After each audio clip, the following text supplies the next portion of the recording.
لا أقسم بيوم القيامة ولا أقسم. السلام عليكم ورحمة الله وبركاته. إن الحمد لله نحمده ونستعينه ونستغفره. من يهده الله فلا مضل له ومن يضلل فلا هادي له.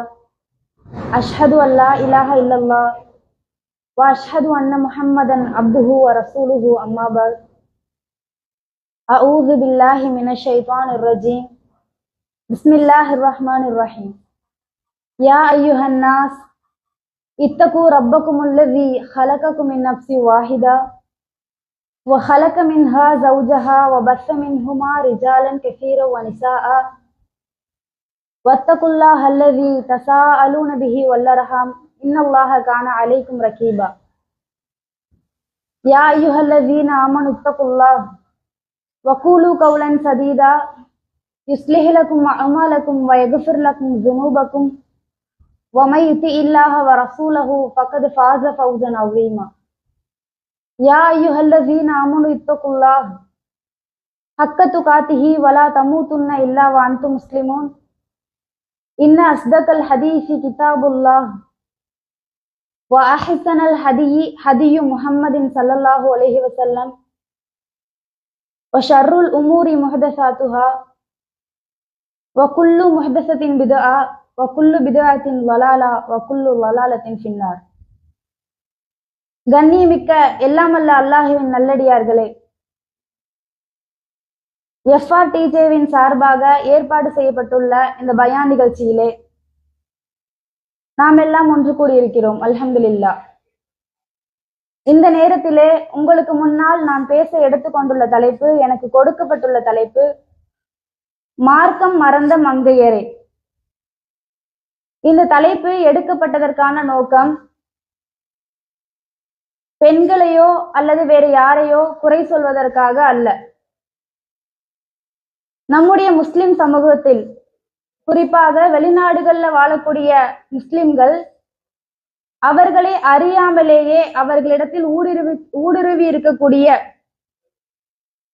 பல்வேறு கட்ட பிரச்சனைகளை அவர்களுக்கே தெரியாமல் ஊடுருவி இருக்கக்கூடிய நிறைய விஷயங்கள் எது அப்படிங்கிறத தெரிஞ்சுக்கிறதுக்காக தான். ஏன்னா இன்றைய தினம் நீங்க பாத்தீங்கன்னு சொன்னா, பிரான்ஸ் போன்ற வெளிநாட்டுகள்ல அதிகமாக வசிக்கக்கூடிய முஸ்லிம்கள் ஒரு கல்வி ரீதியாகவும் பொருளாதார ரீதியாகவும் நல்ல நிலையில இருக்கக்கூடியதை பார்க்கிறோம். ஆனா அதே நேரத்துல மார்க்கம்னு வரும்போது அவங்களுடைய செயல்பாடுகள் எப்படி இருக்குது அப்படின்னு சொன்னா ரொம்ப ஒரு தடுமாறும் நிலையாக தான் இருக்குது. இதை நம்ம சொன்ன உடனே என்ன நினைச்சுக்க கூடாது, இன்னைக்கு குறை சொல்ற பயம் தான் போல இருக்கே அப்படின்னு சொல்லி நம்ம நினைச்சுக்க கூடாது. நம்ம எப்படி சிந்திச்சு பார்க்கணும் அப்படின்னா, இந்த பயான் நிகழ்ச்சியில சொல்லப்படக்கூடிய ஒவ்வொரு விஷயங்கள்லயுமே நம்ம தனிப்பட்ட ரீதியாக நம்மளை சுய பரிசோதனை செஞ்சு பார்த்துக்கணும்.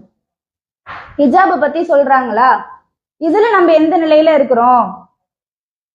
ஒரு திருமண முறை பற்றி சொல்றாங்களா, இதுல நம்ம கரெக்டா இருக்கிறோமா?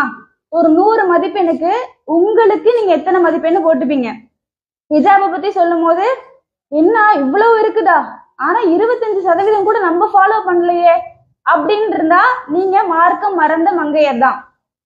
அதே நேரத்துல இல்ல நான் 100க்கு 100% சரியாக தான் இருக்கிறேன் அப்படின்டா நீங்க பாஸ் பண்ணிட்டீங்க. அப்ப நம்ம என்ன நினைச்சுக்கணும்னா, ஒவ்வொரு விஷயத்தையும் நாம சொல்லும் போதும் நீங்க உங்களை நீங்களே பரிசோதனை செஞ்சு பார்த்துக்கணும். இதுதான் இதனுடைய நோக்கம். இதுல முதலாவதாக நம்ம என்ன சொல்ல போறோம் அப்படின்னா, குழந்தை வளர்ப்பு. குழந்தை வளர்ப்பு அப்படின்னா 2 பேருக்குமே பொருந்தும், ஒரு ஆணுக்கும் பொருந்தும் ஒரு பெண்ணுக்கும் பொருந்தும். இந்த விஷயங்கள்ல வெளிநாடுகள்ல வாழக்கூடிய முஸ்லிம் சகோதர சகோதரிகள் பெற்றோர்கள் கவனமாக இருக்கிறோமா அப்படிங்கிறத நம்ம யோசிச்சு பார்க்கணும். நம்ம குழந்தைகளுக்கு பெஸ்ட் ஃபியூச்சரை பத்தி நம்ம யோசிக்கிறோம், ஆனா குழந்தைகளுடைய ஆகிரத்தை பத்தி, மறுமை வாழ்க்கையை பத்தி நம்ம எவ்வளவு தூரம் சிந்திக்கிறோம் யோசிச்சு பாருங்க. ஒரு குழந்தைக்கு பெஸ்ட் ஸ்கூல் தேடுறோம், அந்த குழந்தைக்கு ஈமான் தரக்கூடிய சூழலை தேடுறோமா? ஒரு கோடிங் கிளாஸ் பத்தி அவ்வளவு அலசி ஆராயிரம். குரான் கிளாஸ்க்கு எந்த அளவுக்கு முக்கியத்துவம் கொடுக்கிறோம்? நல்லா யோசிச்சு பாருங்க. இன்னைக்கு பிரான்ஸ்ல சுற்றுலா தலங்கள்ல முதலிடமா இருக்குது. நிறைய பேர் வந்துட்டு போறாங்க. அந்த ஈஃபில் டவர் இருக்குல்ல, அந்த டவரை போய் நம்மளுடைய பிள்ளைங்க பிறந்து கொஞ்ச நாள்ல என்ன செய்யறோம், கொண்டுட்டு போய் காட்டக்கூடிய மக்களாக இருக்கிறோம். பாரு எவ்வளவு தூரத்துல இருந்து எல்லாரும் வந்து பாக்குறாங்க, இத பார்த்தா நீயும் வந்து பார்க்கணும் பாருன்னு சொல்லி ஒரு ஆச்சரியத்தை அபூர்வமா போய் கொண்டு போய் காட்டுற மாதிரி காட்டுறோம். அது 500 கிலோமீட்டர் இருந்தாலும் கூட கொண்டுட்டு போய் காட்டுறோம். ஆனா என்னைக்காவது ஒரு நாள் இந்த குரானை எடுத்து வச்சு, இந்த பாரு இதுதான் உன்னுடைய வழிகாட்டி, இத நீ கரெக்டா பற்றி பிடிச்சுக்கிட்டீங்கன்னா உங்க லைஃப் சூப்பரா இருக்கும், என்னைக்காவது சொல்லியிருக்கோமா? இல்ல. அப்போ பெற்றோர்களாக நம்ம தோற்று போகக்கூடிய நிலைமைதான் இன்னைக்கு இருக்குது. மேலை நாட்டு கலாச்சாரத்தை நம்மளுடைய வாழ்க்கையில இணைச்சுக்கிட்டு வசதியாக மார்க்கத்தை மறந்து போகக்கூடிய நிலை தானே ஏற்படுது. யோசிச்சு பாருங்க. அல்லாஹ் குரான்ல சொல்றானே, யா அய்யுஹல்லதீன ஆமனு கூ அன்ஃபுஸக்கும் வ அஹ்லீக்கும் நாரா, உங்களையும் உங்கள் குடும்பத்தாரையும் நரக நெருப்பை விட்டு நீங்க காத்துக்கோங்க. எவ்வளவு தூரம் காத்துக்கிறோம்? எவ்வளவு முயற்சி எடுக்கிறோம்? இல்லையே. அதனுடைய நெருப்பு, அதனுடைய எரிபொருள் கற்களும் மனிதர்களும் தான் அப்படின்னு சொல்லிட்டு அல்லாஹ் சொல்லி காட்டுறான். அதன் மேல கடுமையும் கொடூரமும் கொண்ட மலக்குமார்கள் இருப்பாங்க. அந்த மலக்குமார்கள் கட்டளையிடப்பட்டதுதான் செய்வாங்களே தவிர மாறு செய்ய மாட்டாங்க. அஞ்சுக்கோங்க அல்லாவ அப்படின்னு சொல்றானே அல்லாஹ். இது எந்த அளவுக்கு கவனத்துல எடுத்திருக்கோம் யோசிச்சு பாருங்க. நீங்க நல்ல விதத்துல நடந்து அந்த பிள்ளைகளை நல்ல விதமாக நடக்கும் போதுதான் என்ன ஆகும், நாளை மறுமையில அந்த பிள்ளைகள் உங்களை சொர்க்கத்துக்கு அழைச்சு செல்லக்கூடிய பிள்ளைகளாக இருக்கும். இல்ல நீங்க அதுல கவனமாக இல்லைன்னு சொன்னா நாளைக்கு உங்களை கை காட்டிட்டு எஸ்கேப் ஆயிடும். எங்களுக்கு இவங்க ஒண்ணுமே சொல்லி தரல, நாங்க அந்த வெளிநாட்டு கலாச்சாரத்திலேயே மூழ்கி இருந்த மாதிரி இவங்க அப்படியே என்ன செஞ்சுட்டாங்க, எங்களையும் அப்படியே விட்டுட்டாங்க அப்படின்னு பழியெல்லாம் கொண்டு வந்து உங்க மேல போட்டுருவாங்க. அப்ப நம்ம என்ன செய்யணும்? பெற்றோர்களாக இருக்கக்கூடிய நேரத்துல நம்மளுடைய பொறுப்புகளை நம்ம மறந்து நடக்க கூடாது, கூடுதல் கவனமாக இருக்கணும். ஏன்னா எல்லாரும் எல்லாத்த பற்றியும் விசாரிக்கப்படுவாங்க. ரசூல்லா சொல்றாங்களே, குல்லுக்கும் ராயின் குல்லுக்கும் மசூல், ஒவ்வொருவரும் பொறுப்பாளியே, உங்கள் பொறுப்பு குறித்து நீங்கள் மறுமையில் விசாரிக்கப்படுவீர்கள். ஒரு ஆட்சியாளன் தன்னுடைய பொறுப்பு குறித்து விசாரிக்கப்படுவான். ஒரு ஆண் தன்னுடைய குடும்பத்தை பத்தி விசாரிக்கப்படுவான். ஒரு பெண் தன்னுடைய கணவனுடைய வீடு கொடுத்து விசாரிக்கப்படுவான். கரெக்டா இருந்தியா எல்லாத்துக்குமே கேள்வி உண்டு. அப்போ இந்த பொறுப்பு கொடுத்திருக்கக்கூடிய இந்த சூழ்நிலையில நம்ம என்ன செய்யணும்? குழந்தை வளர்ப்புங்கிறதுல கவனமாக இருக்கணும். ஏன்னா ஒரு குழந்தை வீட்டுல சரியாக வளரும் போது, ஒரு குழந்தை வீட்டுல சரியான முறையில வளரும் போது அந்த சமூகமே நல்ல சிறந்த சமூகமாக உருவாகுதுங்கிறதுல எந்த மாற்று கருத்துமே இல்லை. ஆனா இன்னைக்கு பெற்றோர்கள் என்ன செய்யறாங்க? குழந்தைங்களை கொண்டு போய் டே கேர்ல விட்டுட்டு போயிடுறாங்க. என்ன ஆகுது நிலைமை? அங்க என்ன சாப்பிட கொடுக்குறாங்க, என்ன செய்யறாங்க, கொள்றாங்க, ஒண்ணுமே தெரிய மாட்டேங்குது. என்ன அவங்க இஷ்டத்துக்கு வளர்ற மாதிரி சூழ்நிலை ஆகுது. நம்ம எப்படி கவனமாக இருக்கணும்? ஒரு ஹலால் ஹராம் விஷயத்துல நம்ம எவ்வளவு கவனமாக இருக்கிறோம் யோசிச்சு பாருங்க. இன்னைக்கு மேலை நாடுகள்ல வாழக்கூடிய நிறைய பேர் அடிபட்டு போகக்கூடிய இரண்டாவது விஷயம் இந்த உணவு பழக்கம். அல்லாஹ் குரான்ல சொல்றானே, யா அய்யுஹன்னாசு குலு மிம்மா ஃபில் அர்லி ஹலாலன் தய்யிபன், மனிதர்களே நீங்க சாப்பிடுங்க. என்னது தெரியுமா? ஹலாலான தூய்மையான அனுமதிக்கப்பட்ட உணவை தான் நீங்க சாப்பிடணும். இதுல எந்த அளவுக்கு கவனமாக இருக்கிறோம்? ஒரு ரெஸ்டாரண்ட்டுக்கு ரிவ்யூ பாக்குறோம், நல்ல சாப்பாடு நல்லா இருக்குமா, இது 5 ஸ்டார் ரேட்டிங் கொடுத்துருக்காங்களா, பாக்குறோமா இல்லையா? பாக்குறோம். அந்த ஹோட்டல்ல போய் உட்காந்துக்கிட்டு நல்ல சூப்பரா இருக்கு ஆம்பியன்ஸ், எல்லாத்தையுமே ரசிக்கிறோம், சாப்பிடலாம் கொள்ளலாம், ஒன்றும் தப்பு கிடையாது. ஆனா அதே நேரத்துல இந்த ரெஸ்டாரண்ட்டுக்கு ஹலால் சர்டிபிகேட் இருக்கா கேக்குறோமா? இதை கேட்க வெட்கப்படக்கூடிய நாம எதை கேட்க வெட்கப்படுறது இல்ல, ஹோட்டல்ல போய் உட்காந்துக்கிட்டு வைஃபை பாஸ்வேர்டு கேட்க வெட்கப்படுறது கிடையாது. அப்ப நம்மளுடைய நிலைமையை பாருங்க. மார்க்கம்னு வரும்போது தூக்கி கடாசிடுறோம், அதே நேரத்துல உலக விஷயங்கள்னு வரும்போது எதையெல்லாம் பயன்படுத்திக்கிட்டா நம்மளுக்கு நன்மை கிடைக்குமோ அதையெல்லாம் பயன்படுத்திக்கக்கூடிய நிலைமையாக இன்றைய சூழ்நிலை உருவாகுது. அப்ப ரெண்டாவதா உள்ள விஷயம் என்ன? ஹலால் ஹராம் விஷயத்துல நம்ம கூடுதல் கவனமாக இருக்கணும் அப்படிங்கிறது ஒண்ணு தெரிஞ்சுக்கோங்க. அடுத்து மூன்றாவது பாத்துக்கிட்டீங்கன்னா, இன்றைய சூழ்நிலையில அதிகமாக மக்கள் வழி தவறக்கூடிய ஒரு விஷயம் பொருளாதார ரீதியாக சொல்லலாம். ஏன்னா ரசூல்லாவே இறுதி பேருரையில வெறும் தொழுவுங்க வணங்குங்கன்னு மட்டும் சொல்லாம எதை சொல்லிட்டு போனாங்க, இந்த பொருளாதாரத்துக்கு கூடுதல் முக்கியத்துவம் கொடுத்து சொல்லிட்டு போனாங்க. இங்கெல்லாம் நீ தடுமாறுவ, சரியா எரி. அந்த அளவுக்கு கவனமாக இருக்க வேண்டிய விஷயம் இந்த பொருளாதார ரீதியாக உள்ளது. இன்றைய மக்கள் எப்படி இருக்கிறாங்க, அடுத்தவங்கள பாக்குறாங்க. எப்படி என்னாட்டு இருக்கிறாங்க, நல்ல வசதியா இருக்கிறாங்களே, நல்ல வீடு கட்டிட்டு நல்ல நிலைமையில இருக்காங்களே, கார்லாம் எக்கச்சக்கமா வச்சிருக்காங்களே, நம்மளுக்கு ஒரு கார் இல்லையே அப்படின்னு சொல்லி தவறான வழியில சம்பாதிக்கக்கூடிய நிலைமையும் இருக்கு. வட்டியில போய் விழுந்து நிலைமை மோசமாகிற நிலைமையும் இருக்குது. இந்த விஷயங்களை நம்மளுடைய மார்க்கம் எப்படி அணுக சொல்லியிருக்கு? நம்மள சோம்பேறியா இருக்க சொல்லல, சம்பாதிக்காம ஒளையாதடியானா இருக்க சொல்லல, சம்பாதிக்க சொல்லுது, முயற்சி செய்ய சொல்லுது. அதே நேரத்துல காசு பணம் இல்ல, அவ்வளவுதான் கொடுத்துருக்கான் அப்படின்னா என்ன செய்யணும்? பொருந்திக்கணும்.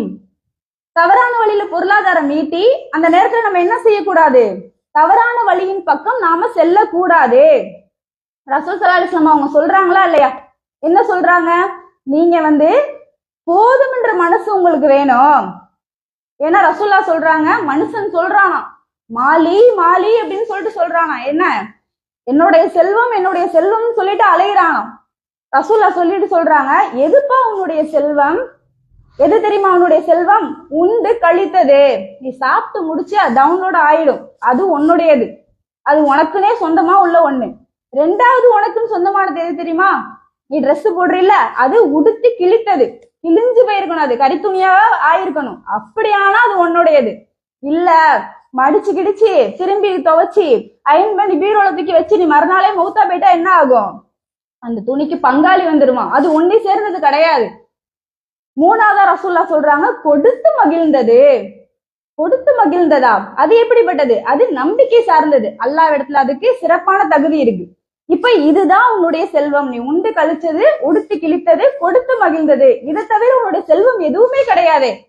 இப்படி இருக்கக்கூடிய நிலையில எதுக்கு செல்வம்னு அலையிற? நம்ம என்ன செய்யறோம்? அடுத்தவங்களை பாக்குறோம். பார்க்கும்போது என்ன இவ்வளவு அழகா இருக்கு, இவ்வளவு வசதியா இருக்கிறாங்களே, அப்படி இருக்கும்போதும் என்ன செய்யணும்? நம்மளுடைய மார்க்கம் சொல்லி கொடுத்துருக்காங்க. எவ்வளவு அழகான மார்க்கம். வெறுமனே நீங்க எல்லா நேரமும் தொழுதுட்டே இருங்கன்னு சொல்லல, எல்லா நேரமும் வணக்க வழிபாடுகளே இருங்கன்னு சொல்லல. எப்படியெல்லாம் வாழணும், எப்படிலாம் மனசு கஷ்டம் இருந்தா எப்படிலாம் நீங்க தேத்திக்கணும், எல்லாத்தையுமே சொல்லி தருதே. ரசூல்லா சொல்றாங்க, பில் மாலி வல் ஹல்கி, உங்களிடத்துல உங்களை விட சிறந்ததாக அழகிலும் செல்வத்திலும் நீங்க ஒருத்தவங்களை பார்க்கும்போது என்ன செய்யணும்? உடனடியாக உங்களுக்கு கீழே உள்ளவங்களை பாத்துருங்க. உடனே பாருங்க, நம்மளுக்கு கீழே இவ்வளவு கோடிக்கணக்கான பேர் இருக்கிறாங்களா அப்படின்னு யோசிச்சா என்ன ஆகும்? நம்மள நல்ல நிலைமையில தான் வச்சிருக்கான். அந்த அளவுக்கு என்ன செய்யல, நம்மள ரொம்ப கீழ் மட்டமான நிலையில வச்சில்ல. ஏங்க மத்தவங்களை நம்ம ஏன் உதாரணமா பார்க்கணும்? ரசூல்லாவை பாருங்க, தொடர்ந்து 3 பிறைகளை பாத்துருவாங்களாம், வீட்டுல அடுப்பு பத்த வச்சது இல்லையா. இப்படி நம்மளோட நிலைமை இருக்குமா? அந்த அளவுக்கு பசி பட்டினில இருந்திருக்காங்க. என்னத்தம்மா சாப்பிடுவீங்க அப்படின்னு ஆயிஷா ரலியல்லாஹு அன்ஹா அவங்கள்ட்ட கேட்கப்படும் போது தண்ணியும் பேரிச்சம்பழமும் தான். சில நேரங்கள்ல அது கூட கிடைக்காத நிலைமை இருந்திருக்கு. ஏன் அபூ ஹுரைரா போன்ற நபித்தோழர்கள்லாம் அந்த ரசூலுல்லாஹி மிம்பருக்கு கீழே மயக்கடிச்சு உளுந்தே கிடப்பாங்களாம். போற வரவங்களாம் மிதிச்சுட்டு போயிட்டு சரியான பைத்தியம் போல இருக்கு அப்படின்னு சொல்லும் போது அவர் சொல்லுவாராம், எனக்கு பைத்தியம் இல்ல, பசியை தவிர வேற ஒண்ணும் கிடையாது. இந்த நிலைக்கு உங்களை தள்ளுன அந்த இஸ்லாம் என்ன சொல்லி தரல, இப்படி வறுமையா இருக்கும் போதும் கூட நீ தவறான பாதையின் பக்கம் போவாத. இந்த அளவுக்கா நம்மளுக்கு கஷ்டம் இருக்குது இல்லையே, அல்லாஹ் நல்ல நிலைமையில வச்சிருக்கானே. அப்படி வறுமையிலையும் கஷ்டத்திலையும் இருந்த போதும் கூட அவங்க தவறான வழிக்கு போகல. நம்ம எதுக்காக வட்டியில போய் விடுறோம்? வீடு கட்டணும், காரு வாங்கணும். இந்த நிலைக்கெல்லாம் நம்ம என்ன செய்யறோம்? வட்டியின் பக்கம் செல்லக்கூடிய மக்களாக இருக்கும். சில பேர் சொல்லுவாங்க, என்ன வட்டி கூடாது அப்படிங்கிறீங்க, அதெல்லாம் இந்தியாலதான், இங்கெல்லாம் கிடையாது. எங்கேயா இருந்தாலும் கேள்வி கேட்க போறது யாரு? அல்லாஹ் தான். அல்லாஹ் வச்ச சட்டம் தான் சட்டமே தவிர ஊருக்கு ஊரு மாறாது. நம்ம என்ன செய்யணும்? ஊருக்கு வந்தா ஒரு மாதிரி தௌஹீதையும், வெளிநாடுகள்ல யாருக்கும் தெரியாம நீங்க செய்யக்கூடிய வட்டி வியாபாரங்கள், வட்டியில வாங்குற விஷயங்களும் அல்லாஹ்வுக்கு கண்டிப்பாக தெரியும். நம்ம அதுல இருந்து முழுவதுமாக விலகி இருக்கணும். சில பேர் சொல்றாங்க, வட்டினா எப்படி நம்ம ஒரு பொருளுக்கு 10 ரூபா கொடுத்து வாங்குறோம், அது வாங்கிட்டு நம்ம ஒரு வியாபாரம் பண்றோம் அப்படின்னா எப்படி ஒரு 2 ரூபா லாபம் நம்மளுக்கு கிடைக்கதானே செய்யுது. அந்த மாதிரி வந்து இந்த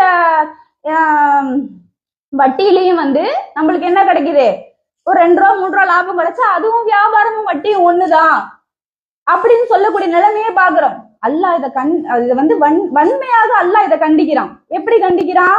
வா ஹல்லல்லாஹுல் பைஅ வ ஹர்ரம ரிபா. அல்லாஹ் வியாபாரத்தை ஹலாலாக்கி வட்டியை ஹராமாக்கி இருக்கான். ஒரு பொருளை வாங்கும் போது அத கரெக்டா வாங்கின, நீ கடன் கொடுக்குறீங்கன்னா அந்த கடனை தான் நான் திரும்பி கொடுக்கணுமே தவிர காலத்தையோ நேரத்தையோ கணக்கு வச்சு ஒரு 2 ரூபா கூட வாங்கினா கூட 1 ரூபா கூட வாங்கினா கூட அது வட்டி தான். அது என்ன ஆகாது, வியாபாரமாக ஆகவே ஆகாது. நல்லா யோசிச்சு பாருங்க. ஒரு உதாரணத்துக்கு திருமணம் விபச்சாரம் 2 இருக்கு. திருமணத்துல எப்படி வந்து ஒரு காசு கொடுத்து ஒரு மகர் கொடுத்து நல்ல விதத்துல கல்யாணம் ஆகி நல்ல விதமா நடக்குது. விபச்சாரத்துல சில பேர் சொல்றாங்க அதே தானே இதுலயும் நடக்குது. திருமணத்துல எப்படி நடக்குதோ அதே மாதிரிதான் விபச்சாரம் நடக்குது. 2 ஒண்ணுன்னு சொன்னா நம்ம என்ன சொல்லுவோம், என்னடா பைத்தியக்காரத்தனமா பேசுற அப்படின்னு சொல்லுவோம்ல. அதே மாதிரிதான் வியாபாரம் வேற வட்டி வேற. இது 2மே ஒண்ணு கிடையாது. அதை நம்ம புரிஞ்சுக்கணும்.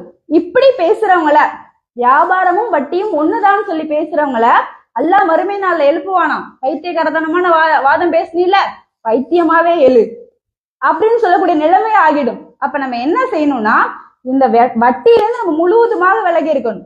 அதே மாதிரி இந்த வட்டியை பொறுத்த வரைக்கும் சில பேர் என்ன நினைக்கிறாங்கன்னா, வட்டி வந்து நம்ம கொடுத்தாதான் தப்பு, நம்ம வந்து என்ன செய்யறோம், இன்னொருத்தவங்கள்ட்ட வாங்க தானே செய்யறோம், நம்ம காசு தானே போகுது அப்படின்னு சொல்லிட்டு நினைக்கிறாங்க.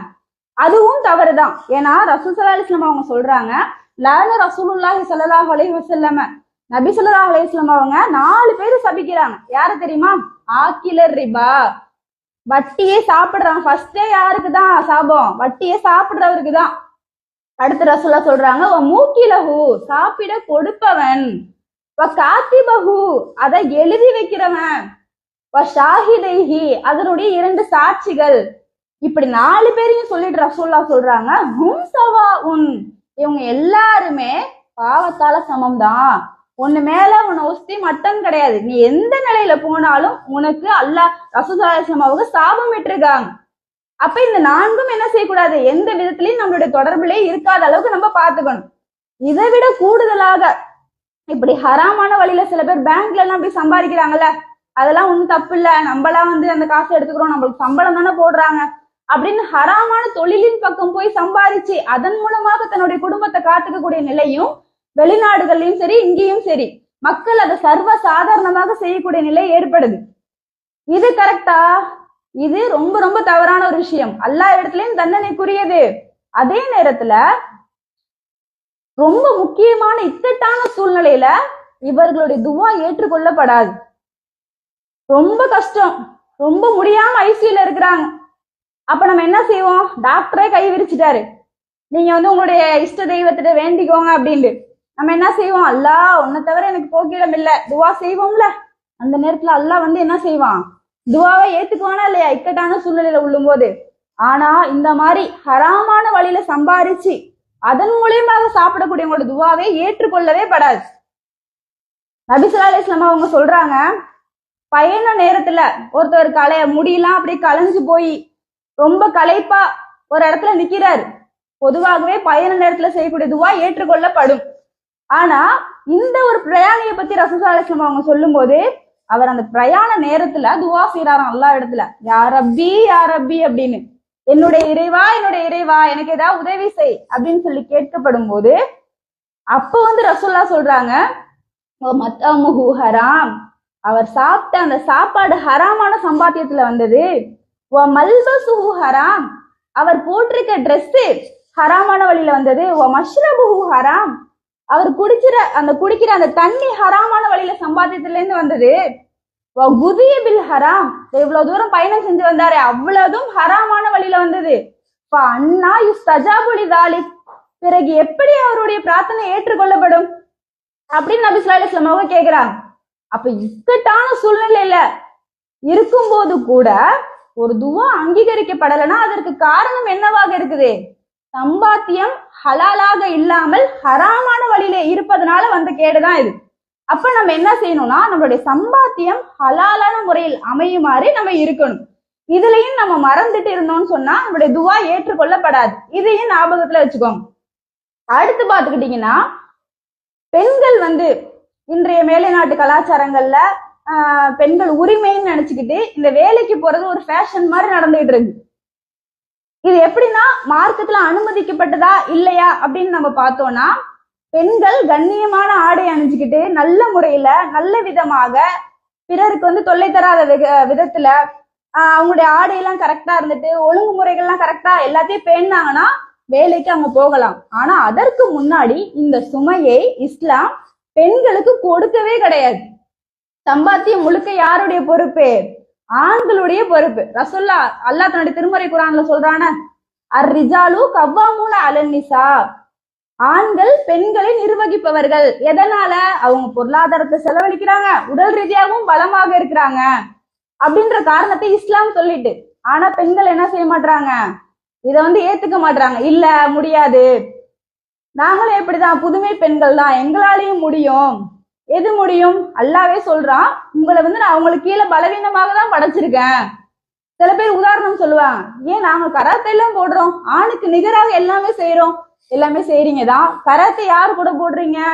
ஆண் கூட போடுறீங்களா, பெண் கூட போடுறீங்களா? பெண்ணுக்கு தான் போட்டி வைக்கிறாங்க. ஏன் நாங்க ஆண்களையே அடிச்சு வீழ்த்திடுவோம்? கராத்தே தெரியாத ஆணை நீங்க வீழ்த்தலாம், கராத்தே தெரிஞ்ச அந்த ஆணை உங்களால வீழ்த்த முடியுதா? இந்த நிலைதான் இருக்குது. பெண்கள் அதை இயல்பாகவே இருந்தாலும் புரிஞ்சுக்க மாட்டாங்க. அவங்க என்ன நினைச்சுக்கிறாங்க, நம்மளுக்குன்னு கூடுதலா எல்லாமே இருக்கு அப்படின்னு அவங்களுக்கு உரிமைன்ற பெயர்ல அப்படியே ஒரு விஷயத்த அப்படியே தேனு மாறி அவங்களுக்கு மனசுல ஏத்தி ஒரு விஷயத்த கொடுக்கக்கூடிய நிலையை பாக்குறோம். வேலைக்கு நீங்க போகணும், சம்பாதிக்கணும் அப்படின்னு சொல்லக்கூடிய நிலையை பெண்களுக்கு என்ன செய்யப்படுது? இந்த உலகத்துல பெண்ணியவாதிகளால ஊட்டப்படுது. அப்படி கிடையாது பெண்களே. நம்மளுடைய மார்க்கம் என்ன சொல்லுது? ஆண்களுக்கு தான் அந்த பொறுப்பை கொடுத்துருக்கு, பெண்களுக்கு அந்த சுமையை சுமத்தவே இல்லை. நம்மளுக்கு என்ன தெரியுமா கடமை? நபி ஸல்லல்லாஹு அலைஹி வஸல்லம் அவங்க சொல்றாங்க, நீங்க கரெக்டான முறையில தொழுதுட்டு, கரெக்டான முறையில நோன்பு நோற்று, ஐவேளை தொழுதுட்டு நோன்பு நோற்றுட்டு நீங்க உங்களுடைய கணவனுக்கு கட்டுப்பட்டு நடந்தீங்கன்னு சொன்னா என்னவா? நீங்கள் விரும்பிய வாசல் வழியாக நீங்க சொர்க்கத்துக்குள்ளேயே நுழைஞ்சுக்கலாம். எப்பேற்பட்ட ஒரு அருட்கொடை பார்த்தீங்களா? அவ்வளவுதான் நம்மளுக்கு சொல்லப்பட்டதே. எந்த ஸ்ட்ரெஸ்ஸுமே தேவையே கிடையாது. அப்படியே ஒருவேளை நாங்க போய் தான் ஆகும், கண்ணியமான வேலையை தான் நாங்க ஹிஜாப் போட்டு தான் போறோம் அப்படின்னா சில ஒழுங்குமுறைகளை நீங்க ஃபாலோ பண்ணணும். என்ன ஒழுங்குமுறை அப்படின்னா, நீங்க ஒரு வியாபாரம் செய்றீங்க, ஒரு இடத்துல நீங்க போய் நல்ல முறையில வாழணும், நல்ல முறையில நாங்க முன்னேறணும்னு சொல்லிட்டு நீங்க ஒரு வேலைக்கோ தொழிலுக்கோ போறீங்கன்னா, வீட்டுல நீங்க செய்றீங்க ஒரு டைலரிங் மாதிரி, இல்ல ஏதாவது ஒரு பொருளை உற்பத்தி பண்ணி கேக் பேக்கரி மாதிரி ஏதாவது செய்றீங்கன்னா ஓகே, ஒன்றும் பிரச்சனை இல்லை, செய்யறதுக்கு மார்க்கத்துல அனுமதி இருக்கு. ஏன்னா நபி ஸல்லல்லாஹு அலைஹி வஸல்லம் அவர்களுடைய காலத்திலேயே என்ன நடந்திருக்குன்னு சொன்னா, நபி ஸல்லல்லாஹு அலைஹி வஸல்லம் அவங்களுடைய காலத்துல ஒரு பெண்மணி, ஜைனப்னு சொல்லக்கூடிய ஒரு பெண்மணி நபி ஸல்லல்லாஹு அலைஹி வஸல்லம் அவர்கள்ட்ட கேக்குறாங்க. எப்படின்னா, இதுக்கு முன்னாடி ஒரு சம்பவம் நடக்குது. ரசூல்லா சொல்றாங்க, பெண்களே நீங்க அதிகமா தர்மம் செய்யுங்க, உங்களை நரகத்துல அதிகமா பாக்குறேன் அப்படின்னு சொல்லப்பட்டதோடயே நம்ம வீட்டுல போய் யோசிக்கிறாங்க. யோசிச்சுட்டு ரசூல்லாட்ட கேள்வியும் கேட்க வராங்க. டைரக்டா கேட்கல, வாசல்ல பிலால் ரலியல்லாஹு அன்ஹு அவங்க இருக்கிறாங்க, அவங்கள்ட்ட கேட்க சொல்றாங்க. இந்த மாதிரி ரசூல்லா சொன்னாங்க. சொன்னதோடயே எனக்கு என்ன தோணுதுன்னா, நான் என்ன செஞ்சிருக்கேன், அனாதையை ஆதரிக்கிறேன், சில நேரங்கள் என்னுடைய கணவனுக்கே நான் என்ன செய்யறேன், செலவழிக்கிறேன். ரசூல்லா தர்மம் செய்ய சொன்னாங்கல்ல, என்னுடைய கணவனுக்கு செய்யலாமான்னு சொல்லி கொஞ்சம் கேட்டு சொல்லுங்க, அப்படி செஞ்சா அது தர்மத்தினுடைய லிஸ்ட்ல வருமா அப்படின்னு சொல்லிட்டு கேட்டு சொல்லுங்க அப்படின்னு சொல்லிட்டு சொல்லப்படு. உடனே அவங்க என்ன செய்யறாங்க, பிலால் ரலியல்லாஹு அன்ஹு ரசூல் ஸல்லல்லாஹு அலைஹி வஸல்லம் அவங்கள்ட்ட போய் கேக்குறாங்க, ரசூல்லா இந்த மாதிரி ஒரு அம்மா கேக்குறாங்க அப்படின்னு சொன்னதோடய ரசூல்லா கேக்குறாங்க, யார் அந்த பெண்மணி அப்படின்னு சொல்லிட்டு கேக்குறாங்க. ரசூல்லா கேட்டா அவர் சொல்லாம இருப்பாங்களா? சொல்றாங்க, இந்த மாதிரி ஜைனப் தான் கேட்டாங்க அப்படின்னு சொல்லப்பட்டப்போ அதுக்கு ரசூல்லா சொல்றாங்க, ஆமா, தர்மத்தினுடைய நன்மை கிடைக்கும், கூடுதலாக 2 நன்மை அவங்களுக்கு கிடைக்குது. ஒண்ணு என்னன்னா, உறவை ஆதரித்ததுடைய நன்மையும் கிடைக்குது, அதே மாதிரி தர்மம் செஞ்ச நன்மையும் அவங்களுக்கு கிடைக்குது, 2 கூலி அவங்களுக்கு இருக்குது அப்படின்னு சொல்லிட்டு சொல்லப்படுது. அப்ப இந்த சம்பவங்கள்லாம் பார்க்கும்போது என்ன தெரியுது, பெண்கள் சொத்து வச்சிருந்திருக்காங்க, அதை பராமரிச்சிருக்காங்க, எல்லாமே செஞ்சிருக்காங்க. இந்த அடிப்படையில பார்க்கும்போது நம்ம வேலைக்கு போறதுக்கு அனுமதி இருக்குது. ஆனா அதே நேரத்துல சில கட்டுப்பாடுகளும் இருக்குது. என்ன கட்டுப்பாடு அப்படின்னு சொல்லி பாத்துக்கிட்டீங்கன்னா, வியாபாரத்துக்குன்னு என்னென்ன ஒழுங்குகள் எல்லாம் இருக்குதோ அனைத்து ஒழுங்குகளுமே திருடக்கூடாது, மோசடி செய்யக்கூடாது, பொய் பேசக்கூடாது, இது எல்லாமே என்னது பெண்களுக்கும் வந்துடும். இந்த முறையின் அடிப்படையில அவங்க என்ன செய்யக்கூடாது, வியாபாரம் செய்யக்கூடாது. கூடுதலாக சில விஷயங்களை அவங்க கவனத்துல எடுத்துக்கணும். என்ன, அவங்களுடைய பார்வையை சரியான முறையில பேண முடியுமா அப்படின்னு நம்ம பாத்துக்கணும். ஏன்னா அல்லாஹ் குர்ஆன்ல என்ன சொல்றான், எல்லா கட்டளைகளையுமே சொல்லும் போது சில கட்டளைகளை சொல்லும் போது பொத்தாம் அல்லாஹ் சொல்லிடுவான், தொழுவுங்க நோன்பு வைங்கண்டா 2 பேருமே அதை எடுத்துப்பாங்க. ஆனா சில கட்டளைகள் குறித்து அல்லாஹ் பேசும்போது தனித்தனியா பிரிச்சு பேசுறான். ஏன்னா அவ்வளவு டேஞ்சரான விஷயம். நபி ஸல்லல்லாஹு அலைஹி வஸல்லம் அவங்க அல்லாஹ் தன்னுடைய திருமறை குர்ஆன்ல சொல்றாங்கல்ல, எப்படி, குல்லில் முஃமினீன யகுல்லு மின் அப்சாரிஹிம், ஆண்களே உங்களுடைய பார்வையை நீங்க தாழ்த்துங்க. ஆண்களுக்கான ஹிஜாப் என்ன, பார்வையை தாழ்த்துறது. அதே மாதிரி பெண்களை நோக்கி அடுத்து அல்லாஹ் சொல்றான், குல்லில் முஃமினாத்தி யகுல்லுன மின் அப்சாரிஹின்ன, பெண்களே உங்களுடைய பார்வையை நீங்க தாழ்த்துங்க. இப்படி தாழ்த்திட்டு நம்மளால இருக்க முடியுமா? அந்த நேரத்துல ஒரு அந்நிய ஆண்ட நம்மளுடைய பார்வையை காட்டாம தான் நான் பேசுவேன் அப்படின்ற நிலையில உங்களுடைய வேலையை உங்களால கண்டினியூ பண்ண முடியும்னா நீங்க செய்யலாம், இல்லைன்னா செய்ய முடியாது. ஏன் பார்வைக்கு இவ்வளவு கட்டுப்பாடு யோசிச்சு பார்த்திருக்கீங்களா? ஏன்னா இந்த பார்வை தான் பல்வேறு விஷயங்களை ரொம்ப ஈஸியா நம்மளை கொண்டு போய் படுகுழியில தள்ளிடும். இது ரொம்ப டேஞ்சரான விஷயம். இதுக்கு உதாரணமாக சொல்ல போனா, நபி ஸல்லல்லாஹு அலைஹி வஸல்லம் அவங்களுடைய ஒரு நாள் ரசூல்லா வீட்டுல இருக்கிறாங்க, தலைவாரிட்டு இருக்காங்க. ஏன்னா நம்ம நினைக்கிற மாதிரி ரசூல்லா முடி குறைவா ரொம்ப பார்க்க ஒரு ஆன்மீகவாதி மாதிரி ஒண்ணுமே இல்லாம, இப்போ ஆன்மீகவாதிகள்னா எப்படி இருப்பாங்க, ரொம்ப எல்லாத்தையும் துறந்த மாதிரி இருப்பாங்களா, அப்படிலாம் ரசூல்லா இருக்க மாட்டாங்க, ஸ்டைலா இருப்பாங்களாம். சில நேரங்கள்ல தோல் புஜம் அளவுக்கு அவங்களுக்கு முடி இருக்குமா, சில நேரங்கள்ல காது சோனை வரைக்கும் வெட்டியிருப்பாங்களாம்.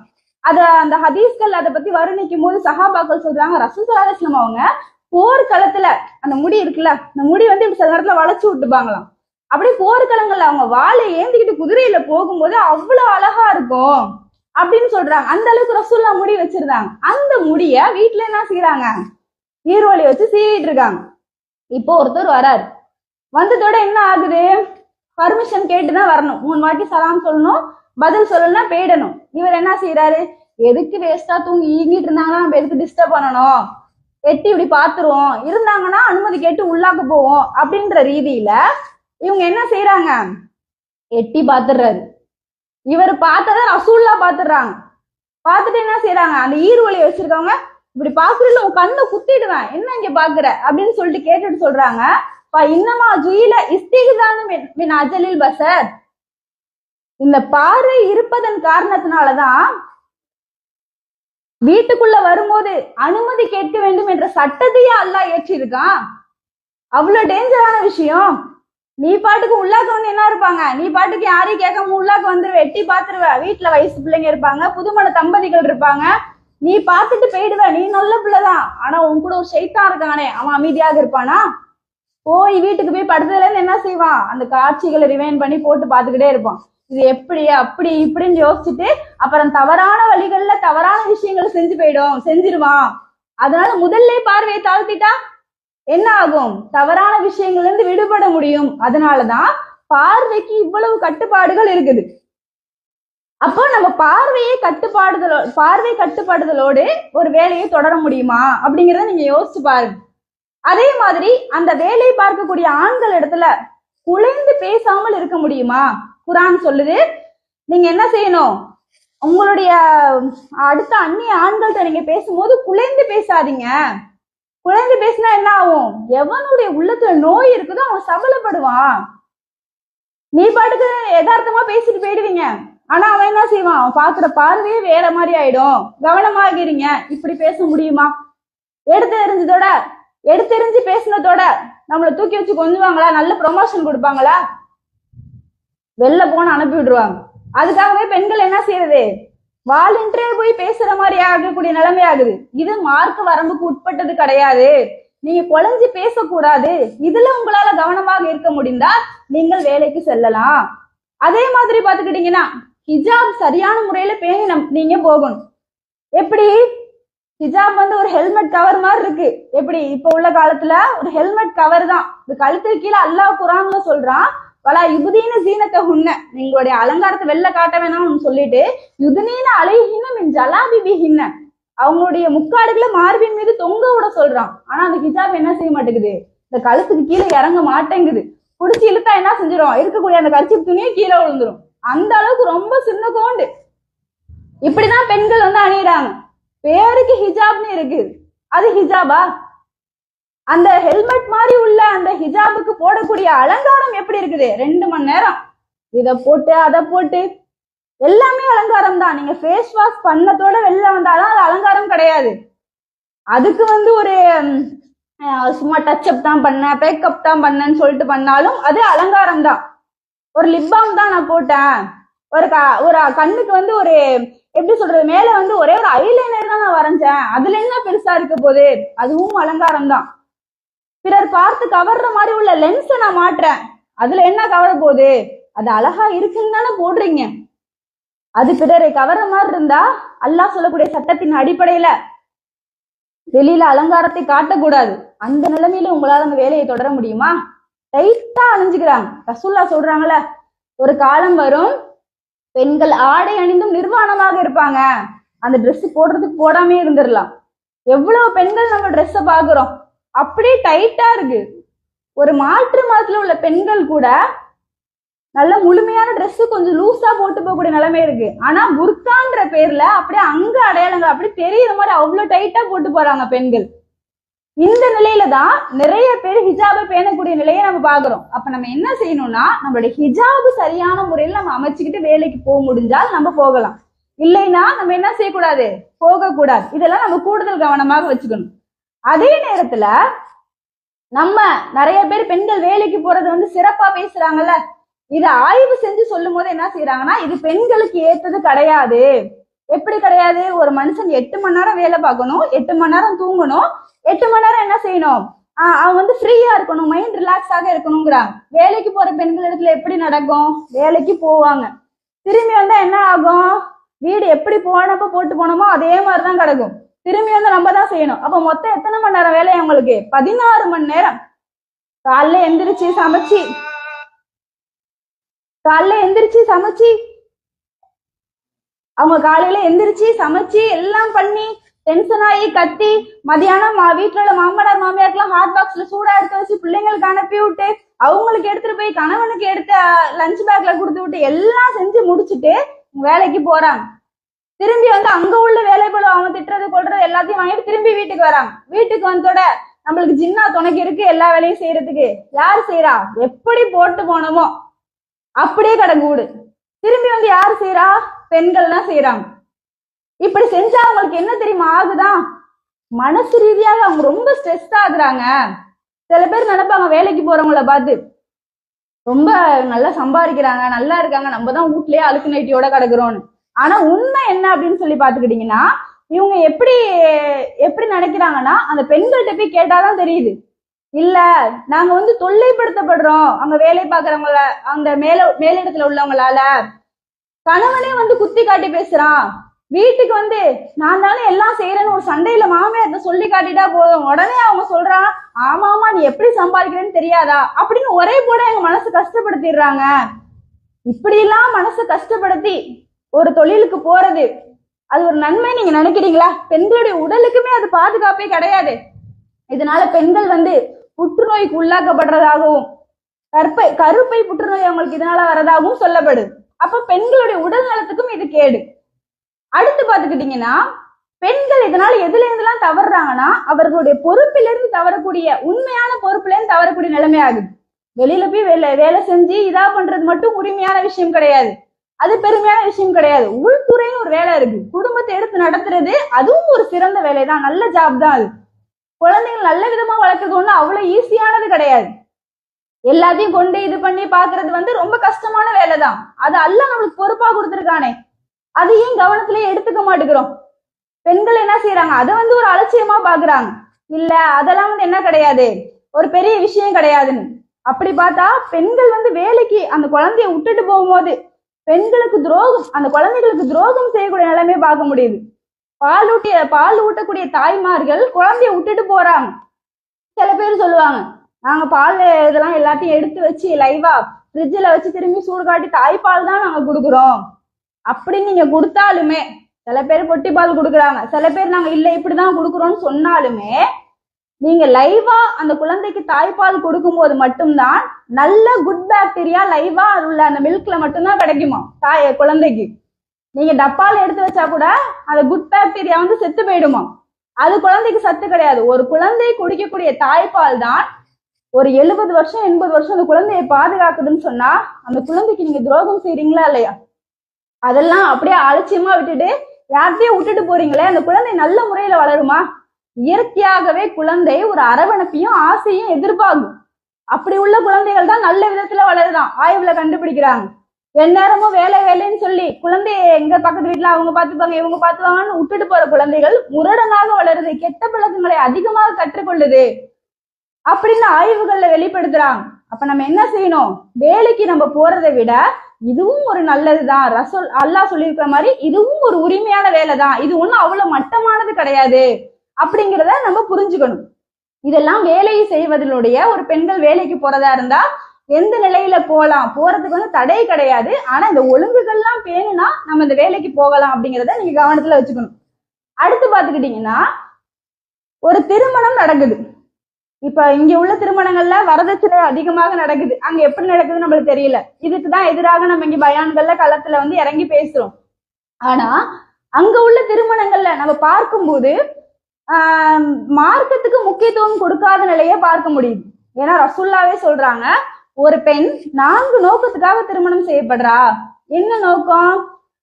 வலி மாலிஹா அவளுடைய செல்வத்திற்காக, வலி ஹசபிஹா அவளுடைய குடும்ப பாரம்பரியத்திற்காக, வலி ஜமாலிஹா அவளுடைய அழகிற்காக, வலி தீனிஹா அவளுடைய மார்க்கத்திற்காக. இப்படி 4 விஷயங்களுக்காக திருமணம் செய்யப்படுது. ஓகே, திருமணம் செய்யப்படுது இப்படின்னு சொல்லிட்டு நபி ஸல்லல்லாஹு அலைஹி வஸல்லம் அவர்கள் எதை தேர்வு செய்ய சொன்னாங்க? நீ மார்க்கப்பட்டுள்ள பெண்ணையே தேர்வு செஞ்சுக்கோ, நீ வெற்றி பெறுவாய். ஏன் இது ரசூல்லா சொல்றாங்க? இது நம்மளுடைய கவனத்துல நம்ம எடுத்துக்கிட்டோமா? யோசிச்சு பாருங்க. அழகா இருக்கிறாங்கன்னு சொல்லிட்டு வேற வேற நாட்டு பெண்களை கல்யாணம் பண்ணிட்டு வந்துடுறாங்க. நல்ல குடும்பம், நல்ல பேர் போன குடும்பம் அப்படின்னு சொல்லி அந்த குடும்பத்துல இருந்து பொண்ணு மார்க்கத்தெல்லாம் பார்க்காம எடுத்துட்டு வந்துடுறாங்க. நல்ல செல்வம், இதெல்லாம் அழகு இல்லைன்னா என்ன, குடும்ப பாரம்பரியம்னா இல்லைன்னா என்ன, நல்லா வந்து அழகா இருக்கிறாங்க அப்படின்னு சொல்லி கல்யாணம் பண்ணக்கூடிய நிலைமையெல்லாம் இருக்குது. இப்படி எல்லாம் ஆனதுக்கு அப்புறம் மார்க்கத்தை நீங்க விட்டுடுறீங்களே, இந்த திருமணம் எத்தனை நாளைக்கு நீடிக்குது?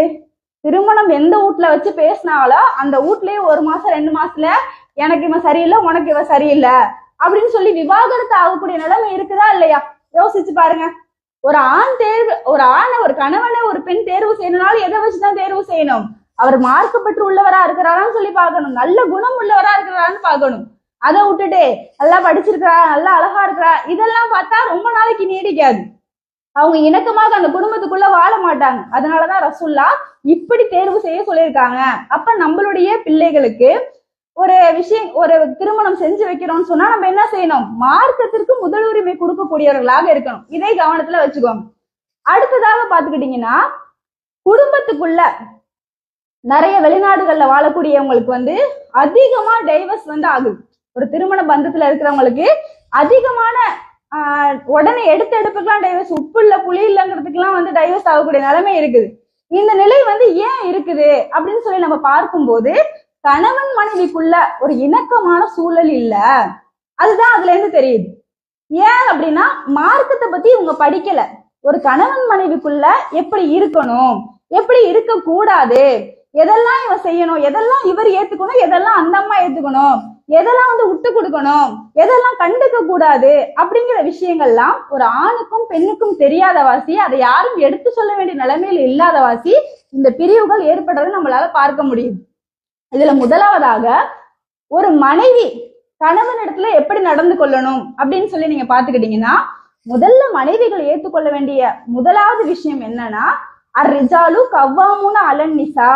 முன்னாடியே சொன்ன மாதிரி இந்த வசனம் வந்து இதுக்கும் பொருந்தும். ஒரு ஆண் ஒரு பெண்ணை நிர்வகிக்க கூடியவன் அப்படிங்கிறத முதல்ல பெண்கள் ஏத்துக்கணும். அதை எப்படி எடுத்துக்கிறது? அதை ஏத்துக்கிட்டா வந்து என்ன ஆயிடும்? நான் வந்து மட்டமால போயிடுவேன் அப்படின்னு நீங்க சொல்லக்கூடாது. இததான் அல்லாஹ் குர்ஆன்ல சொல்றான். நீங்க பொதுவாகவே மற்ற விஷயங்களுக்கெல்லாம் பெண்கள் இதை ஏத்துப்பாங்க. பெண்களும் சரி, உலகத்துல உள்ள எல்லாரும் பெண்ணியவாதிகளே என்ன செஞ்சுப்பாங்க? ஒரு விஷயத்துக்கு முடிவெடுக்கக்கூடிய ஒரு தலைமை இருக்கணும் அப்படிங்கிறத ஏத்துப்பாங்க. ஒரு கட்சியா இருக்கட்டும், ஒரு ஜமாத்தா இருக்கட்டும், ஏன் வந்து ஒரு ஸ்கூலா இருக்கட்டும், 2 ஹெட் மாஸ்டர் இருக்காரு, 2 வந்து முதலமைச்சர் இருக்கிறாரு, 2 ஜமாத் நிர்வாகி இருக்கிறாங்க. ஒரு பிரச்சனைன்னு வருது, யாருமா முடிவெடுப்பா? யார் முடிவு எடுப்பா? இவர் ஒண்ணு சொன்னா அவர் ஒண்ணு சொல்லுவாரு, இவங்க ஒண்ணு சொன்னா அவங்க ஒண்ணு சொல்லுவாங்க. அப்போ ஒரு முடிவு எடுக்கக்கூடிய ஒரு அதிகாரத்தை ஒருத்தவர்கிட்ட கொடுக்கும்போது என்ன ஆகுது? இந்த பிரச்சனை சுமூகமாக ஆகுது. இல்ல நான் அதெல்லாம் இல்ல, உன் பேச்செல்லாம் நான் கேட்க மாட்டேன்டா, பிரச்சனையே முடியாது. அதனாலதான் இஸ்லாம் இந்த முடிவு எடுக்கக்கூடிய ஒரு தலைமை பொறுப்பை யார் இடத்துல கொடுக்குது? ஆண் இடத்துல கொடுக்குது. அத பெண்கள் முதல்ல ஏத்துக்கணும். இது முதலாவது. அடுத்து பாத்தீங்கன்னா, இந்த கணவன் விஷயத்துல ஏராளமான விஷயங்களை நம்ம ஃபாலோ பண்ணணும். ஏன்னா முஆவியா ரலியல்லாஹு அன்ஹு அவங்க வந்து ஒரு நேரத்துல இந்த உலகத்தெல்லாம் பயணம் செஞ்சு ஊர் ஊரா போகும்போது அங்க உள்ள அரசர்கள் என்ன செய்யறாங்க? இந்த பெண்களுக்கு அரசர்களுக்கு மக்கள் வந்து சஜிதா செய்யக்கூடிய நிலையை பாக்குறாங்க.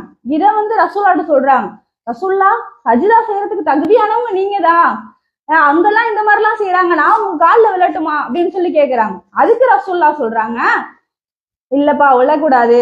ஒருத்தவர் வந்து காலில் விழுறதுக்கு அனுமதி இருக்குன்னு சொன்னா யார் காலில் தான் விழணும்? கணவனுடைய காலில் மனைவி விழணும். அந்த அளவுக்கு வந்து என்னது, கணவனுக்கு கூடுதல் முக்கியத்துவத்தை ரசூல்லா கொடுத்துருக்குறாங்க. எப்படி, ஏன் அப்படின்னு சொல்லி பாத்துக்கிட்டீங்கன்னா, இந்த மனசால இந்த மூளையினால தாங்கக்கூடிய ஸ்ட்ரெஸ் இருக்கு பாருங்க, அது கணவனுக்கு தான் ஜாஸ்தி.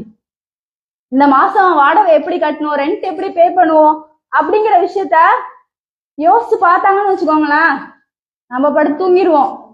எப்படி அவர் எப்படியாவது கட்டிடுவாரு, ஏதாவது பண்ணிடுவாரு, மல்லிகை ஜாமான் அப்படி வாங்கணுமே, பிள்ளைக்கு ஃபீஸ் கட்டணுமே, அதெல்லாம் நம்மளுக்கு கவலை இருக்காது, அவர் எப்படியாவது முடிச்சிடுவாரு அப்படின்னு ஃப்ரீயா இருந்துருவோம். ஆனா ஆண் என்ன செய்வாரு? புலம்பிக்கிட்டே இருப்பாரு, யோசிச்சுக்கிட்டே இருப்பாரு, தூக்கமே வராது. இதெல்லாம் எவ்வளவு பெரிய ஸ்ட்ரெஸ் நினைக்கிறீங்க? ரொம்ப பெரிய ஸ்ட்ரெஸ் இது. ரமலான் நேரத்துல நம்ம என்ன செய்வோம்? இது வாங்கலாமா, அது வாங்கலாமா, பெருநாக்கு இப்படி செய்யலாமா, அப்படி செய்யலாமா, அந்த காசை பத்தின தாட்டே நம்மளுக்கு இருக்காது. ஆனா அவர் என்ன செய்வாரு? இப்படி இப்படி உட்காந்து யோசிச்சுட்டு இருப்பாரு, இது எங்க இது பண்ணலாம், எப்படி இது பண்ணலாம், எப்படி வாழலாம், எப்படி இது பண்ணலாம், எப்படி சரி பண்ணலாம், இப்படியே யோசிச்சுக்கிட்டே இருக்கக்கூடிய நிலையெல்லாம் யாருக்கு தான் இருக்குது? ஒரு ஆணுக்கு தான் இருக்குது. அப்ப இவ்வளவு செய்யறாரு உங்களுக்கு. உங்க அம்மாட்ட வந்து உங்க அப்பாட்டையோ வந்து ஒரு பர்ஸ்ல என்ன செய்ய முடியாது, காசை எடுத்து நீங்க எடுத்துருவீங்களா? கல்யாணம் ஆனதுக்கு அப்புறமோ முன்னாடியோ உங்க அம்மாவோட பீரோவை தொடர்ந்து அவங்க சேர்த்து வச்சிருக்க காசை உங்களால எடுத்துட முடியுமா? ஒரு அண்ணனுடையோ ஒரு தம்பியோடையோ இல்ல சொந்தக்காரங்க வீட்லயோ உங்கள்ட்ட காசை எடுத்துட முடியுமா? செலவு அவங்க உங்களுக்கு அளிப்பாங்களா? அப்படிலாம் இருக்கும்போது நம்மளுக்குன்னே அல்லாஹ் ஒருத்தரை கொண்டு வந்து விட்டுருக்கான், என்ன வேணாலும் செய்யு, உனக்கு வந்து நான் என்ன செய்யறேன், இவரை நேர்ந்து விட்டுருக்கேங்கிற மாதிரி அல்லாஹ் நம்மளுக்கே நம்ம செய்யக்கூடிய எல்லா செலவினங்களுக்கும் அவங்களை அல்லாஹ் பொறுப்புதாரியா ஆக்கியிருக்கானே, அதுக்கு நம்ம என்ன செய்யணும்? நன்றியோட நடக்கணும். அந்த நன்றி நம்மள இடத்துல இருக்குதா? யோசிச்சு பாருங்க. நபி ஸல்லல்லாஹு அலைஹி வஸல்லம் அவங்க சொல்றாங்க, என்ன சொல்றாங்க? உரி துன்னார், நான் நரகத்தை பார்த்தேன்பா. சரி பாத்தீங்க, என்ன ஆச்சுன்னு சொல்லிட்டு சஹாபாக்கள் கேக்குறாங்க. அதுக்கு வந்து ரசூல்லா சொல்றாங்க, அதுல நிறைய பேர் பார்த்தா பெண்களாதான் இருக்கிறாங்க. பெண்களாக இருக்கிறாங்களா? உடனே சஹாபாக்கள்லாம் கேட்கிறாங்க, எக்ஃபுர்னல்லா, அவங்க வந்து அல்லாஹ்வையா மறுத்தாங்க அப்படின்னு சொல்லி கேட்கப்படுது. அதுக்கு வந்து ரசூல்லா சொல்றாங்க, எக்ஃபுர்னல் அஷீர், அல்லாஹ்வெல்லாம் அவங்க மறுக்கல, கணவனை வந்து மறுக்கிறாங்க. எக்ஃபுர்னல் இஹ்சான், அவனுடைய உதவிக்கு நன்றி கெட்டத்தனமா நடக்கிறாங்க.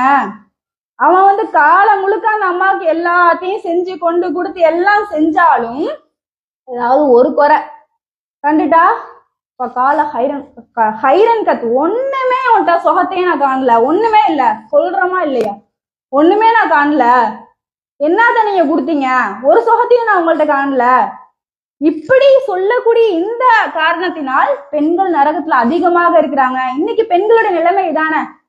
ஒரு நன்றி கெட்டத்தனமாக நடக்கக்கூடிய, ஒரு மறதித்தனமாக நடக்கக்கூடிய விஷயம் பெண்கள் இடத்துல இருக்குது.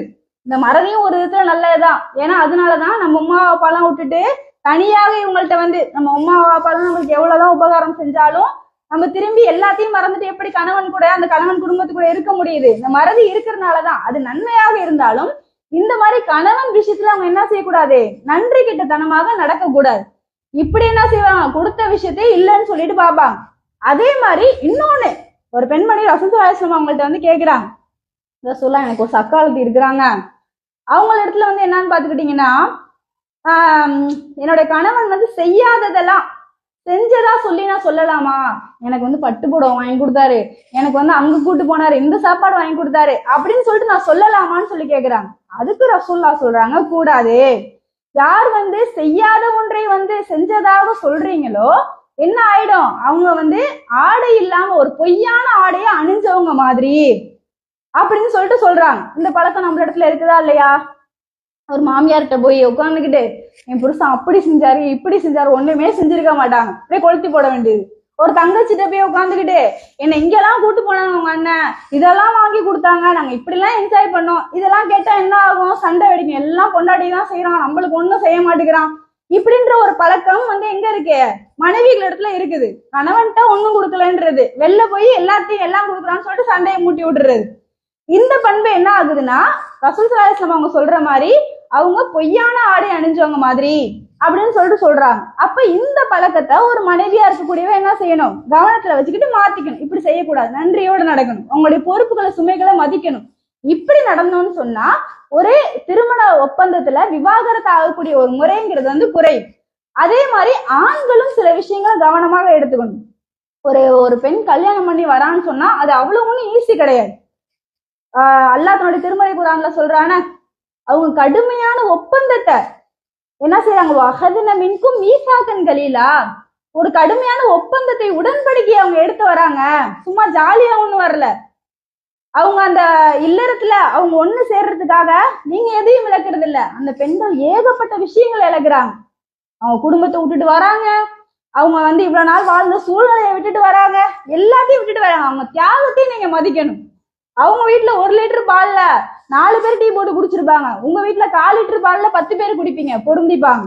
அவங்க உப்பு காரம் இனிப்புலாம் அதிகமா போட்டு சாப்பிட்டுருப்பாங்க. இங்க என்ன இருக்கும், எல்லாமே எல்லாருக்கும் பிபி சுகர்னு சொல்லிட்டு எல்லாத்தையும் கம்மியா செய்வீங்க. அந்த பொண்ணுக்கு எந்த பிபி சுகர் இருக்காது, ஆனா அதுக்கேத்த மாதிரி பழகிக்கணும். எல்லாம் அங்க சுட சுட சாப்பிட்டுருக்கோம், இங்க வந்து ஆறி போனதா இருக்கும், பழகிக்கணும். இதெல்லாம் ஒரு தியாகம் இல்லையா? ஒரு பெண் வந்து தனக்கு இதெல்லாம் நடக்கும்னு தெரிஞ்சே ஒரு திருமணத்துக்குள்ள வரானா அதுவே பெரிய தியாகம் இல்லையா? ஒரு பிரசவம் நடக்குது, அந்த பிரசவத்துல என்னென்னலாம் நடக்குது, அவங்களால வாந்தி எடுக்கிறாங்க, நீ ஃபுல்லா சாப்பிட்டுட்டு ஒரு ஆண் என்ன செய்வாரு, குழந்தைய கொடுத்தவர் ஏப்பம் விட்டுட்டு இருப்பாரு, அதே சாப்பாடு சாப்பிட்ட இந்த அம்மா போய் வாந்தி எடுத்துட்டு இருக்கும். இதெல்லாம் ஒரு தியாகம் இல்லையா? நீங்க நல்லா உருண்டு உருண்டு படுத்துருப்பீங்க, 2 பேருக்கும் தான் வயிறு இருக்கும், இவங்களுக்கும் தொப்பை இருக்கும் அவங்களுக்கு இருக்கும். ஆனா உங்க தொப்பையை வச்சுட்டு நீங்க குப்புற படுப்பீங்க, எங்க தொப்பையை வச்சு நாங்க குப்புற படுக்க முடியாது. 10 மாசமும் இதான். குழந்தை பெத்த எல்லாருக்கும் தெரியும், குழந்தை பிறந்த உடனே எப்படா நம்ம குப்புற படுப்போம் அப்படின்னு இருக்கும். இதெல்லாம் ஒரு தியாகம் இல்லையா? இதெல்லாம் நீங்க கூடுதல் கவனமாக வச்சுக்கணும். ஒரு மனைவிங்கிறவ இவ்வளவு இழந்துட்டு வரா, அவளுக்குங்கிறது வந்து வர்றது வந்து ரொம்ப ஈஸியா லேசா வந்து நம்மளுக்கு என்னது கிடைக்கல, பெரிய தியாகம் செய்யறாங்கன்னு நினைச்சுக்கணும். இது இந்த ஊர்கள்லாம் வந்து பாத்துக்கிட்டீங்கன்னா பெண்களுக்கு வந்து அவங்களே வரதட்சணையை கொடுத்து எல்லாம் கொடுக்குற வாசி பெண்களோட அருமை தெரிய மாட்டேங்குது. ஆனா மார்க்கம் சொன்ன அடிப்படையில மகர் கொடுத்து காசு கொடுத்து ஒரு பொருளை வாங்கினா எப்படி வந்து அருமை தெரியுமோ அந்த மாதிரிதான் இஸ்லாம் என்ன சொல்லுது, மகரை கொடுத்து நீ அவங்கள வாங்கு, அவங்க இவ்வளவு சிரமப்படுறாங்க, அதை கவனத்துல வச்சுக்கோ அப்படின்னு சொல்லிட்டு நம்மளுடைய மார்க்கம் சொல்லி தருது. அப்ப என்ன செய்யணும்னா பெண்களுடைய தியாகத்தை ஆண்கள் மதிக்கணும். இது ஒண்ணு கவனத்துல வச்சுக்கோங்க. சரி, இப்படி மதிச்சாச்சு. அடுத்து ரசூல்லா சொல்றாங்க, சில விஷயங்களை வந்து நீங்க எப்படி இருக்கணும்னா கரெக்டான முறையில் நடந்துக்கணும். பெண்களை வந்து சரி செய்யறதுக்கு ஒரு ஆண் வந்து பெண்ணை வந்து எப்படிலாம் நடத்தணும், எப்படிலாம் செய்யணும் அப்படின்னு சொல்லிட்டு ரசூல்லா சொல்லி காட்டுறாங்க. அதுக்கு சில டெக்னிக்ஸும் சொல்லி தராங்க. என்ன டெக்னிக்ஸ்? ரசூல்லா சொல்றாங்க, ஒரு பெண்ணுங்கிறவ வந்து உனக்கு நிர்வகிக்கக்கூடிய அதிகாரத்தை நான் கொடுத்துட்டேன்ல, எப்படி தெரியுமா நிர்வகிக்கணும்? ஒரு கையில கம்பு வச்சுக்கிட்டு சிட் ஸ்டாண்ட் அப்படின்னா உட்காரு நில்லு அப்படின்னு சொல்ற மாதிரி உனக்கு அதிகாரம் கிடையாது. எப்படி நிர்வகிக்கணுங்கிறத சொல்லி தராங்க, வா சொல்லித்தரேன் அப்படின்ட்டு ரசூல்லா சொல்றாங்க. எந்த ஒரு முஃமினான ஆணும் முஃமினான பெண்ணை என்ன செஞ்சிட வேணாம், வெறுத்துட வேணாம், வெறுக்க கூடாது. என்ன செய்யணும், அவங்களிடத்துல நீங்க வெறுக்கக்கூடிய ஒரு விஷயங்கள் இருந்தாலும் அவங்கள்ட்ட நல்லா கூர்ந்து கவனிச்சு பாத்தீங்கன்னா விரும்பக்கூடிய பல விஷயங்கள் இருக்கும். சில பெண்கள் பார்த்தா எப்ப பார்த்தாலும் மூஞ்ச உருன்னே வச்சிருப்பாங்க. பார்த்தா ஆண்களுக்கு எப்படி இருக்கும், இவ என்னடா வெளில போயிட்டு நம்மளே வந்து சோர்ந்து போய் களைப்பா இதா ஆயிட்டு வரோம், நம்ம மூஞ்சி மாதிரி இவ்வளவு வச்சிருக்கா உருண்டே அப்படின்றதா என்ன வரும், ஒரு இல்லறத்துல ஒரு இன்ட்ரெஸ்டே இருக்காது. அப்படி வந்து என்ன செய்வாங்கன்னா பெண்கள் எப்ப பார்த்தாலும் உருன்னு வச்சிருப்பாங்க, கோபமாவே வச்சிருப்பாங்க மூஞ்ச.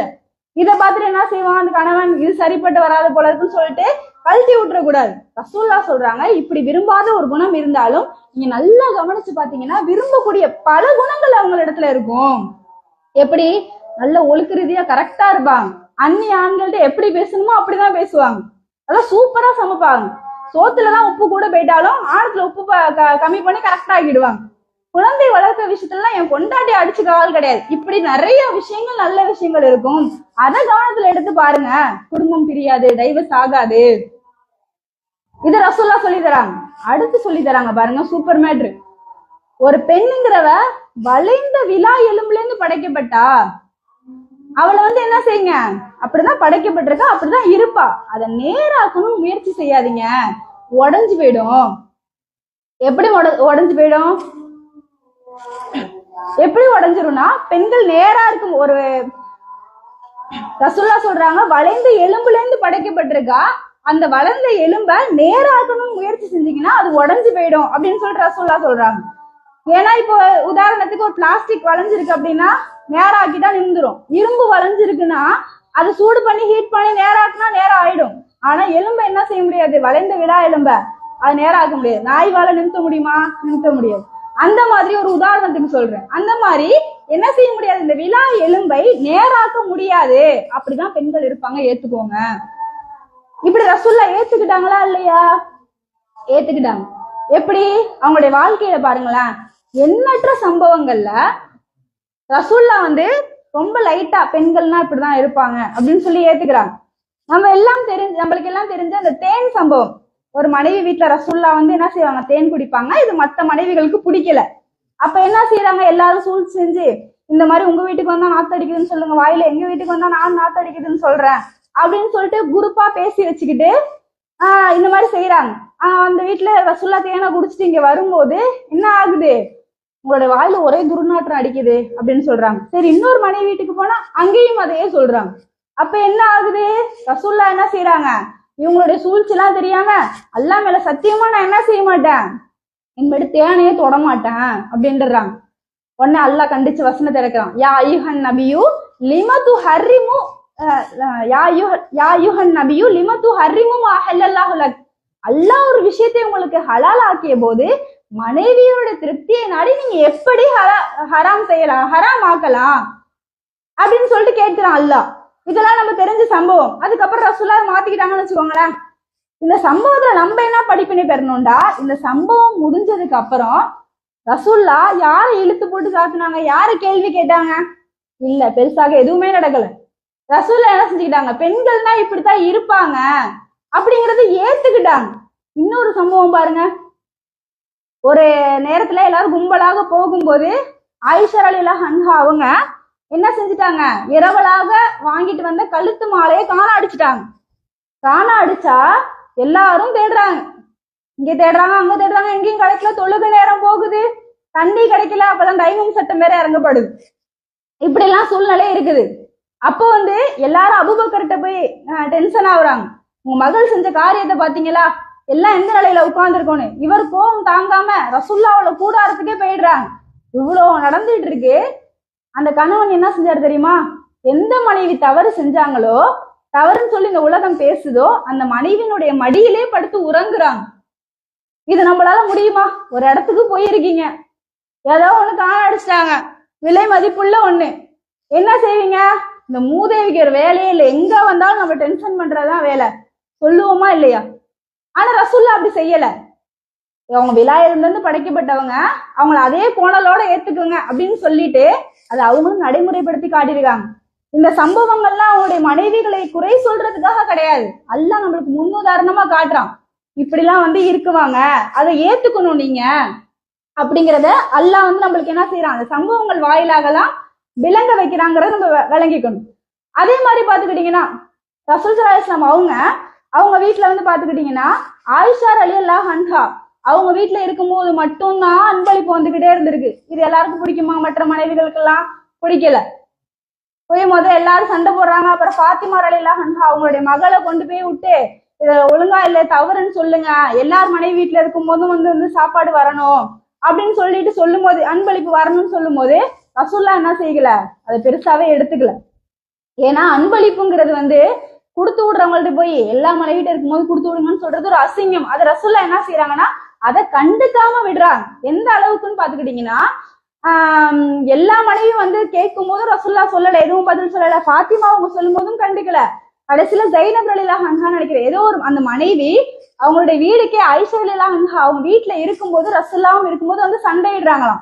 எப்படி இது சரி, உங்க வீட்டுல இருக்கும்போது மட்டும் எல்லாம் வருது அப்படின்னு சொன்ன உடனே அதுக்கு வந்து ரசூல்லா என்ன செய்யறாங்க, எதுவுமே பதில் சொல்லாம ஆயிஷா ரலியல்லாஹு அன்ஹா அவங்களே கோபம் தாங்காம சரியான முறையில பதில் சொல்லிடுறாங்க. அது என்ன வார்த்தைலாம் இடம்பெறல, ரொம்ப கடுமையான வார்த்தையை யூஸ் பண்ணி அந்த ஜைனப் ரலியல்லாஹு அன்ஹா அவங்களுடைய வாயை அடைக்கிற மாதிரி பதில் சொல்லிடுறாங்க. இதெல்லாம் நடந்துட்டு இருக்கும் போது ரசூல்லா கடைசியாக என்ன தெரியுமா சொன்னாங்க, 2 மனைவிக்கு இடையில தீர்ப்பு சொல்லல. ரசூல்லா சொல்றாங்க, அபூபக்கர் மகள் தான் அப்படி நிரூபிச்சுட்டாங்க. எப்படியா, அந்த அளவுக்கு ஆயிஷா ரொம்ப திறமையா பேசக்கூடிய ஒரு பெண்மணி, அப்படி அதை ரசூல்லா பாராட்டுறாங்க பாருங்க. இதுல நம்மளுக்கு என்ன விளங்குது, ஒரு பெண்ணுங்கிறவ அப்படிதான் இருப்பா, அதோடய நீங்க ஏத்துக்கோங்க அப்படிங்கிற ஒரு பாடம் இதுல நம்ம எடுத்துக்கிறது இல்லையா? அதே மாதிரி பாருங்க, இன்னும் ஒரே ஒரு சம்பவம். என்ன, ஒரு மனைவி வீட்டுல இருக்கும்போது இன்னொரு மனைவி வீட்டுல இருந்து சாப்பாடு வரும்போது இந்த அம்மா என்ன செஞ்சுட்டாங்க, ரோசப்படுறாங்க. எப்படி என் வீட்டுல இருக்கும்போது வரலாம், நான் என்ன சாப்பாடு தண்ணி கொடுக்காமையா இருக்கேன், ஏன் இந்த வீட்டுல இருந்தா கூட அவங்கள பத்தி தான் யோசிக்கணுமா அப்படிங்கிற மாதிரி நினைச்சு வந்திருக்கக்கூடிய ஊழியர் இருக்கிறார் பாருங்க, அவருடைய அந்த தட்டுல இருக்கக்கூடிய சாப்பாடை தட்டி விடுறாங்க.